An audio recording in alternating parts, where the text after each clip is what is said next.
नमस्कार, मी आशिष मगर. स्वागत आहे तुमचं एटीएम गुरु या युट्यूब चॅनलवर. बघा, 22 एप्रिल रोजी पहलगाम येथे हल्ला झाला. या आतंकवादी हल्ल्यामध्ये 28 निष्पाप लोकांचे बळी गेले, नागरिकांचे बळी गेले. त्याचा बदला म्हणून भारताने ऑपरेशन सिंदूर हे ऑपरेशन केलं. या ऑपरेशन मध्ये 8 जवानांचा मृत्यू झाला, त्याचबरोबर 6 राफेल नष्ट झाले असंही म्हणण्यात येत आहे.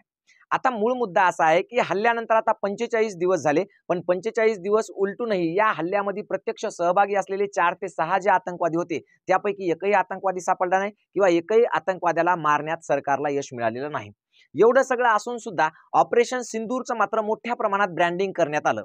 म्हणजे लष्कराने केलेल्या कारवाईला स्वतःची कारवाई समजून स्वतः मोदीजींचे मोठमोठे कटआउट्स लागले. पण आता या सगळ्या गोष्टीनंतर एक धक्कादायक आणि दुर्दैवी गोष्ट समोर येत आहे की ऑपरेशन सिंदूरमध्ये जे 8 जवान शहीद झाले किंवा ज्यांनी हुतात्म्य पत्कारलं त्या 8ही जवानांचा बळी हा सरकारच्या चुकीमुळे गेलेला आहे आणि सरकारनेच त्यांना मृत्यूच्या दारामध्ये ढकललेला आहे अशी एक नवीन माहिती समोर येते. आणि हा आरोप केलाय थेट राहुल गांधी यांनी, आणि त्यांनी हे आरोप करण्यामागचं कारण दिलेलं आहे ते म्हणजे परराष्ट्र मंत्री एस जयशंकर यांचा व्हिडिओ. एस जयशंकर यांचा व्हिडिओ पाहिल्यानंतर प्रत्येक भारतीयांच्या डोक्यामध्ये हा प्रश्न निश्चितपणेच निर्माण होणार आहे की पाकिस्तान सारख्या देशाला बातमी पुरवता म्हणून एखाद्या व्यक्तीला अटक केल्या जाते, त्याच्यावर कारवाई केली जाते, नव्हे त्याला शिक्षा केली जाते, पण भारतीय लष्करांना पाकिस्तानमध्ये अशा कारवाईसाठी ऑपरेशनसाठी पाठवायचं असताना त्या ऑपरेशनची माहिती आधीच पाकिस्तानला देणारं दुसरं तिसरं कोणी नसून भारतीय सरकारचाच एक मंत्री आहे आणि त्याने ते जाहीररित्या कबूल सुद्धा केलेलं आहे. म्हणजे ही बातमी तुमच्या डोक्याला सनक आणणारी आहे. जे कोणी अंधभक्त असतील त्यांनी ट्रोल केलं, मला फरक पडत नाही. कारण काय असतं माहिती आहे का, एखाद्या मूर्खाच्या नादी लागणं आपल्याला शक्य नसतं. म्हणजे कोण काय बोलतं याच्यापेक्षा कोणाचा मेंदू कितपत काम करतो आणि तो आपल्या मेंदू इतका कुशल आहे का, तेवढं त्याच्यामध्ये लायकी आहे का हे तपासून नंतर आपण ठरवायचं की त्याच्या बोलण्याला आपण प्रतिसाद द्यायचा की नाही. तर मूळ मुद्दा असा आहे, जयशंकर यांचा व्हिडिओ, परराष्ट्र मंत्री जयशंकर यांचा हा व्हिडिओ बघा, त्याच्यानंतर आपण त्याचं सविस्तर विश्लेषण करणार आहोत. तर बघा हा video. Start of the operation, we had sent a message to Pakistan saying we are striking at terrorist infrastructure. We are not striking at the military. So the military has an option of standing out and not interfering in this process.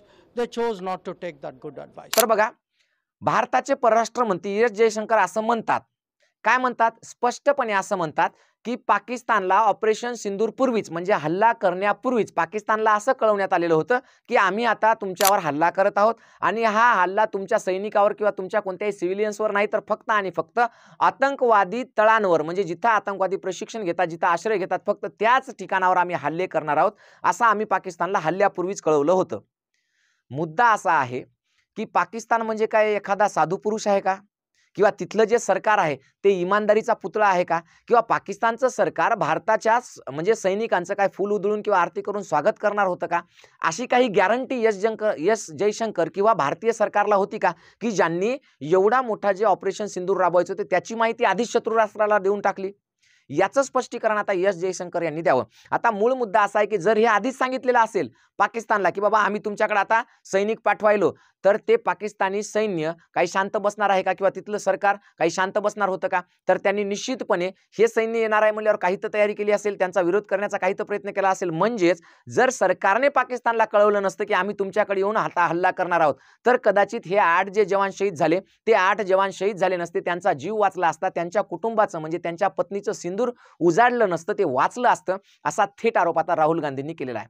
माझं जनतेला एवढंच म्हणणं आहे की पाकिस्तान सारख्या एका जे आपल्याला म्हणजे जेव्हापासून पाकिस्तानची निर्मिती झाली तेव्हापासून आपल्या भारत देशाचा द्वेष करणारी सरकार तिथं असतात, ती सरकार तिथल्या आतंकवाद्यांना आश्रय देतात, बळ देतात, त्यांना सैनिकी मदत पुरवतात, त्यांना एवढंच नव्हे तर त्यांना हत्यारे देतात, पैसे देतात, भारतात जाण्यासाठी मदत करतात, आतंकवादी हमले घडवून आणण्यासाठी मदत करतात, असा आपण मागच्या 70-75 वर्षापासून पाकिस्तान सरकारवर आरोप करतो.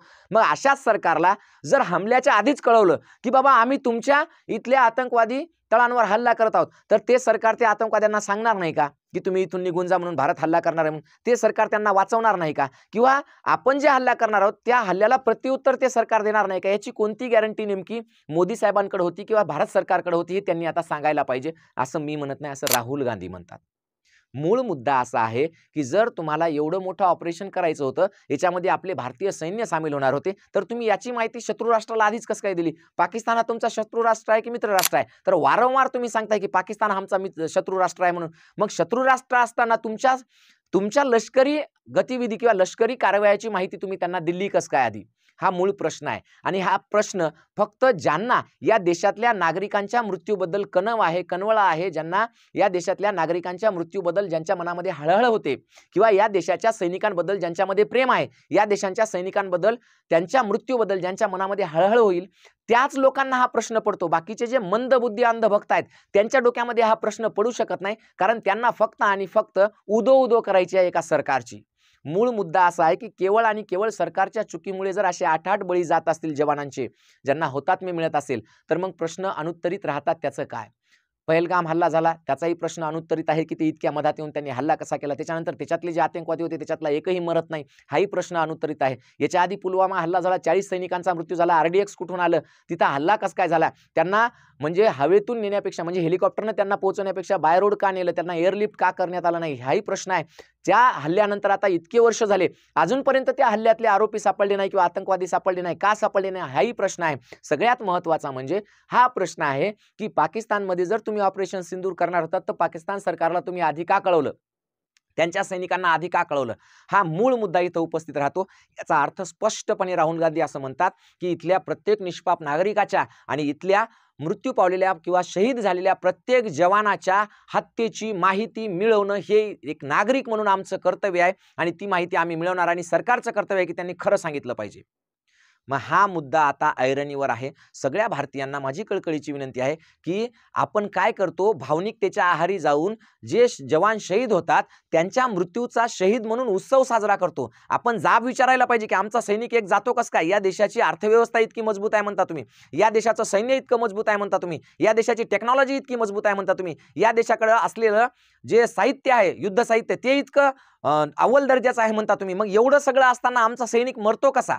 त्याच्या मृत्यूला जबाबदार कोण? हा प्रश्न इथल्या सरकारला विचारला गेली पाहिजे. तेवढी हिंमत आपल्यात असली पाहिजे, तरच आपण खरे देशभक्त, नाहीतर आपण मग शिळपट माणसं आहोत, नुसते गुलाम आहोत एखाद्या पक्षाचे किंवा एखाद्या सत्ताधाऱ्यांचे. हे आपण जाणून घेतलं पाहिजे. आणि म्हणून हे सगळं जे घडतंय त्याला जबाबदार कोण आहे याचं उत्तर सरकारने सुद्धा स्पष्टपणे द्यावं. जर सरकारच्या चुका असतील तर त्या कबूल कराव्यात आणि त्यांनी पुढे जावं. पण सरकार स्वतःच्या चुका तर कबूल करतच नाही, पण असे इव्हेंट घडवून आणतं आणि सैनिकांच्या आणि लोकांच्या मृत्यूचं सुद्धा ब्रँडिंग करतं. ही लाजिरवाणी गोष्ट इथं घडते आहे. एखाद्या मृत्यूचं, एखाद्या घरातल्या उजडलेल्या सिंदुराचं ब्रँडिंग करावं, इतके नामुष्कीची दिवस या सरकारवर आलेले आहेत. याचं वाईट वाटतंय असं सुद्धा काँग्रेसचे पदाधिकारी म्हणतात. मी म्हणत नाही, हे सगळं त्यांचं सांगतोय तुम्हाला. तुम्हाला काय वाटतंय एक माणूस म्हणून, तुम्हाला काय वाटतं एक भारताचा नागरिक म्हणून, तुम्हाला काय वाटतं पहलगाममध्ये गेलेल्या 28 जणांच्या मृत्यूबद्दल आणि या ऑपरेशन सिंदूरमध्ये मृत्युमुखी पडलेल्या म्हणजे शहीद झालेल्या जवानांबद्दल तुम्हाला काय वाटतं हे तुम्ही कमेंट देऊन करून नक्की कळवा, एवढी तुम्हाला विनंती करतो. सगळ्यात महत्त्वाचं म्हणजे आपण नुसतं बोलत नाही तर करूनही दाखवतो. ज्या पद्धतीनं मी या सगळ्या विषयावर बोलतो त्याच पद्धतीनं मी 3री, 4थी, 5वीच्या विद्यार्थ्यांसाठी म्हणजे आता सध्या जे 5वीला असतील त्यांच्यासाठी नवोदय आणि स्कॉलरशिपचे क्लासेस सुद्धा घेतो. ते पण 2 पद्धतीचे आहेत. एकदम एक बॅच आहे जी पूर्णपणे फ्री आहे, तुम्हाला पैसे लागणार नाहीत, काय नाही. ATM गुरु एज्युकेशन नावाचं ॲप आहे, ते ॲप डाउनलोड करा प्ले स्टोअरवरून आणि त्या ॲपमध्ये एक फ्री बॅच आहे 5वी नवोदयसाठीची, जी गोरगरीब मुलं ज्यांना शिक्षणासाठी पैसे नाहीत किंवा पैशामुळे शिक्षणात अडथळा निर्माण होतो, जे क्लासेस लावू शकत नाहीत, ट्युशन लावू शकत नाहीत आणि घरची परिस्थिती गरीब आहे, अशा मुलांनी तिथं जाऊन नवोदयची रेकॉर्डेड बॅच घ्या. ज्या रेकॉर्डेड बॅचची फीस ₹0 आहे. फक्त त्या ॲपचा चार्ज लागेल तुम्हाला ₹10-20 जो काय लागेल तो, आणि ती फीस तुम्ही तेवढी त्या ॲपमध्येच पे करायची आहे, ₹10-20 जे असेल त्या ॲपला, आणि ती बॅच घ्यायची. आणि तुम्ही गेल्या वर्षी वर्षभर जेवढं काही शिकवलेलं आहे ते सगळं त्या ॲपमध्ये आहे. जवळपास 400 व्हिडिओज आहेत, त्याच्यातून तुम्ही नवोदय आणि स्कॉलरशिपची तयारी करू शकता. दुसरी एक बॅच आहे लाईव्ह बॅच, ज्याच्यामध्ये मी रोज 3 तास लाईव्ह येऊन शिकवतो, सकाळी 1 तास आणि संध्याकाळी 2 तास. त्या बॅचची मात्र नाममात्र शुल्क आहे, तुमच्या मोबाईलच्या रिचार्जपेक्षा कमी आहे. तिचं नाव आहे मिशन नवोदय. ही बॅच सुद्धा तुम्ही घेऊ शकता. तुम्हाला पैसे असतील थोडेफार तुमच्या लेकराबाळासाठी शक्य असेल पैसे खर्च करणं तर लाईव्ह बॅच घ्या, ज्याच्यामध्ये मी 3 तास रोज शिकवतो.